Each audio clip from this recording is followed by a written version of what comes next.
Salut à tous. Bonjour à tous, commandant Red au rapport, on se retrouve aujourd'hui pour parler du CT-1701 alias Wildfire.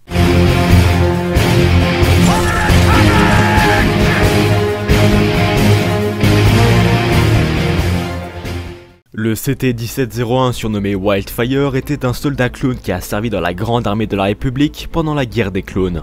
Wildfire était l'un des millions de clones produits à partir du modèle génétique du chasseur de primes Jango Fett.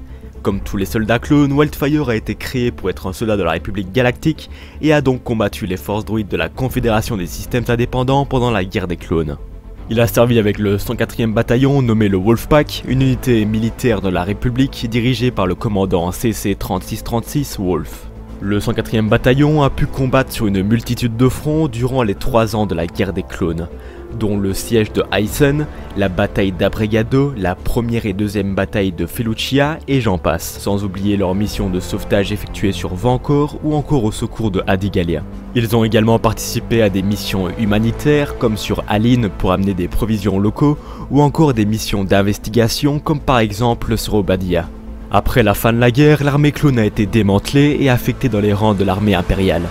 Wildfire a quitté les rangs et a uni ses forces avec Tress Aknua, une femme dévorienne améliorée cybernétiquement. Il combattit dans la lutte contre l'Empire dans les rangs de la toute jeune Alliance rebelle, principalement contre les forces impériales sur Lothal. Lorsque Wildfire a appris que son ancien commandant Wolf était vivant et un allié de la rébellion, il a proposé à son équipe de récupérer des informations précieuses auprès du transport blindé tout-terrain réquisitionné par Wolf, Rex et Gregor sur la planète Silos. Wildfire est un vétéran de la guerre des clones. Comme tout clone, il a vieilli à un rythme accéléré. Il avait des cheveux blancs et une barbe au moment de son service dans l'Alliance rebelle. Là où la plupart des clones visaient la précision, Wildfire préférait fournir des tonnes de tirs de suppression pour couvrir ses alliés. Je pense qu'il aurait pu être pote avec Hardcase sans aucun problème. D'après son nom Wildfire, qui signifie feu de forêt ou plus généralement incendie, on peut se douter de sa capacité à dégommer les lignes ennemies. Par rapport à son équipement, on sait qu'il a préféré garder son armure clone phase 2 qui était équipée d'un Kama et d'une épaulière gauche modifiée.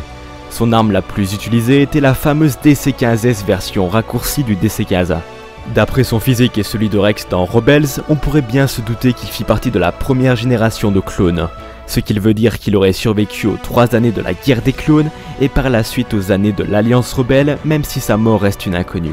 D'après son Kama et son épaulette modifiée, on pourrait se demander quel grade avait-il s'il en avait un. Si on se base sur l'usage de l'épaulette et du Kama dans les rangs des clones, on pourrait potentiellement dire qu'il était capitaine, mais malheureusement nous n'avons aucune confirmation à ce sujet.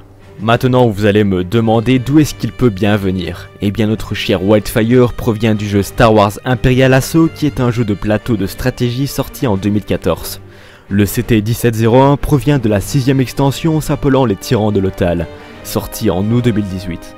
En tout cas ce fut un plaisir comme toujours, n'hésitez pas à me donner votre avis en commentaire concernant celui-ci. C'était Laserhead, terminé.